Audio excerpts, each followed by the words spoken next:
delicioso. Pero ahora sí, Roberto, queremos comenzar con la entrevista y queremos conocerte mejor. Así es que, ¿por qué no comienzas contándonos cómo, pues, llegaste a ser conductor de Club 700? Sí.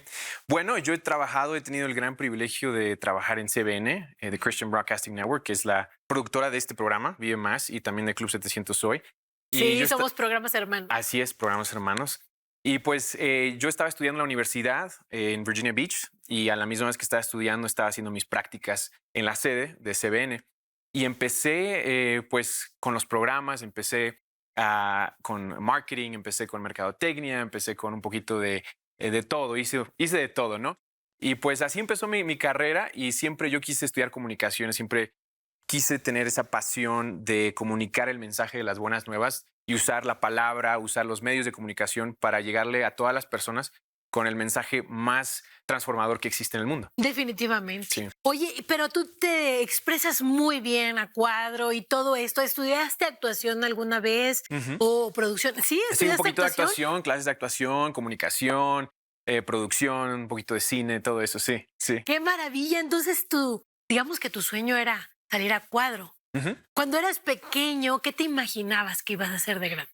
Fíjate, nunca pensé que o sea, no soñaba con quiero estar enfrente de cámaras, pero lo que sí soñaba, yo recuerdo de niño tenía así esto de juego. Ponía mis peluches a Ajá. mis muñequitos y les predicaba, les hablaba de Jesús. ¡Wow! Y yo tengo estas memorias de 5 o 6 años de hacer esto para divertirme.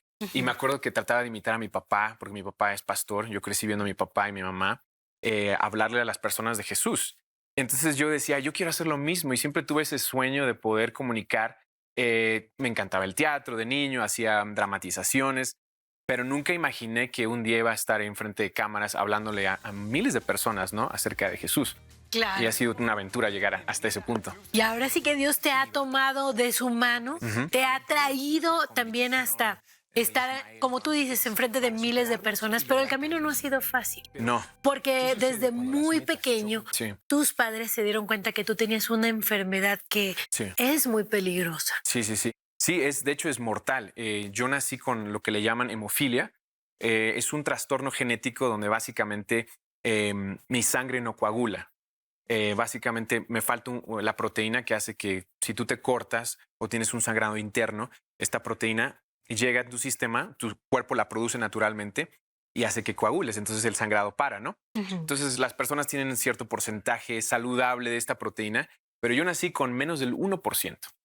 Wow. Y eso, mis papás a los 6 meses se empezaron a dar cuenta que yo tenía moretones en el cuerpo. Entonces tú te puedes imaginar el temor y las dudas que ellos empezaron a ver qué es lo que tiene. Y mi mamá sabía que había una probabilidad que yo tuviera esta enfermedad porque ella sabía que era portadora. Las mujeres son las que pueden darle esta enfermedad a los hombres nada más. Y había un porcentaje que ella un 50% que me podía pasar esto. Entonces ellos sabían que eso podía pasar, ¿no? Entonces eso los estremeció cuando se dieron cuenta. Sí, sí, ella sabía, su hermano, lamentablemente mi tío, que ya está con el Señor, él Ok. tuvo hemofilia, entonces ella vio de primera mano lo que esta enfermedad hace en el cuerpo, él sufrió mucho. Cuando tienes esta enfermedad, tus articulaciones se inflaman, se pueden atrofiar, porque imagínate que tienes tantas hemorragias, tienes tantos sangrados internos que básicamente tus articulaciones se atrofian y ya no las puedes mover. Entonces ella vio mucho sufrimiento, vio cómo mi tío realmente fue afectado Ujú. y obviamente todas esas emociones y ese temor empezaron a llegar a su corazón y decir, ¿qué va a pasar con él? ¿Qué va a Y pasar con él? comenzaron a cuidarte muchísimo también, Sí, obviamente como tenía que ser, pero ¿cómo fue tu infancia sí. con el cuidado de tus padres y con esta enfermedad? Sí, mira, mi mamá dice algo, mis papás dicen que era un tiempo de oraciones, Ujú. lágrimas y hielo. Oraciones, lágrimas y hielo en ese entonces Señor. porque no teníamos la medicina. Es una medicina, pues que en ese entonces, hace 32 años en México, no era fácil tener esta medicina. Entonces, por la gracia de Dios, realmente eran milagros donde yo tenía sangrados y no había manera de pararlo. Y los médicos te dicen, no se puede parar ese sangrado, no se puede hacer nada. A los 5 años más o menos, yo ya tenía un tobillo, el tobillo derecho. Había tenido tantas hemorragias internas, esos sangrados. Imagínate que cuando te falseas el tobillo, ¿no? Y se te inflama. Claro. Imagínate como 30 de esas, a los 5 años ya. Entonces el tobillo ya estaba atrofiando y ya no podía caminar. Entonces me tenían en una carriolita como en una silla de ruedas, no querían usar una silla de ruedas. Entonces la carriola me llevaban a todas partes y en ese entonces tenía que tener una cirugía especial para que yo pudiera caminar otra vez. Y Pero además es muy complicado porque muy una complicado. cirugía, abrir a una persona que pues no puede cicatrizar. Sí, era complicado. En ese entonces tenían que meter una aguja enorme en el tobillo para limpiar todo eso que se había acumulado, ¿no? En el tobillo, esa inflamación. Y fue una prueba de fe tremenda, porque en ese Claro. entonces mis papás pues no tenían los recursos, tenía que hacer una cirugía en los Estados Unidos. Claro, porque tú eres de aquí, de Sí, México, y sí. obviamente no estaba esa Ujú. tecnología aquí. Sí, ¿Y sí, qué sí. sucedió para poder tener esa cirugía contigo? Sí, mira, fue un milagro. O sea, realmente yo le cuento a las personas que fue Dios abriendo el camino. Te lo resumo. Fuimos a Estados Unidos, unos amigos nos abrieron las puertas. Vinimos unos meses nada más para que yo pudiera tener este tratamiento. Mis papás vendieron todo, se vinieron con un carro, dejaron todo. Y pues Dios nos abrió puertas, nos dieron la bienvenida, unos amigos, la familia Cromwell. Estas personas que aman a Jesús y realmente querían mostrar el amor de Dios nos arroparon, nos dieron la bienvenida. Y en ese entonces pudimos ir al médico y hacer los chequeos. Y para no hacerte el cuento largo, era una cirugía muy costosa en ese entonces. Todavía es costosa, pero en ese Claro. entonces era muy cara. Y mis papás pues no tenían los recursos. Mi papá ¿Seguro o algo no teníamos así? seguro Nada de en ese eso. país, no Uy, teníamos nada. Yo tengo algunas memorias porque tenía 5 años, me acuerdo viendo al médico, me acuerdo de la cirugía. Pero cuando llegan con la trabajadora social para hacerle las preguntas de que cuánto debemos, están ahí esperando y como que la señora no les contestaba, no les decía así bien directa que esto es lo que van a ustedes tener que pagar. ajá. Entonces mi papá por fin le dice, ok, pero ¿cuánto debemos? ¿Qué es lo que cuesta? Y la señorita dice, pues no sé del que me está hablando, usted no debe nada. Y ellos así como, ¿qué? No debe nada. Su hijo está en un programa aquí en la computadora que dice que está cubierto ¿Qué? y pueden irse. De alguna manera, Dios abrió las puertas y alguien me puso en esa lista para que esa cirugía estuviera completamente cubierta y no teníamos que pagar nada. Y fue un milagro porque ellos estaban orando que Dios proveyera, que Dios nos ayudara. Y Dios contestó esas oraciones. Pero además las contestó de una manera Sí, abundante, algo sí, que jamás se hubieran imaginado sí, de verdad. que hubiera pasado, ¿no? Yo creo que tus papás se imaginaban un descuento.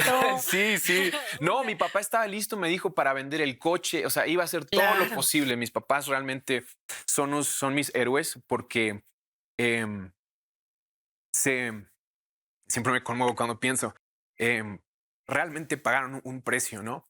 Em, al confiar en Dios y yo veo a mi niño ahorita, ¿no? Que tiene 1 año y juega y se tropieza y se machuca y está bien, ¿no? Yo no me tengo que preocupar por eso. Entonces imagínate, yo veo y me remonto a esas memorias y digo, ¿cómo le hacían? Y solamente aferrados de la mano de Dios diciendo, Dios, eres nuestra roca, eres nuestra fortaleza. Eso es lo que los hizo salir para adelante, ¿no? Y lo que hizo la diferencia en nuestras vidas. Y para mí era algo de, no por ser dramático, pero en un sentido era de vida o muerte. Entonces yo crecí con esa realización o de esa noción de que Jesús tiene que ser mi todo, porque si no, no lo hacemos. Claro. No podemos solos.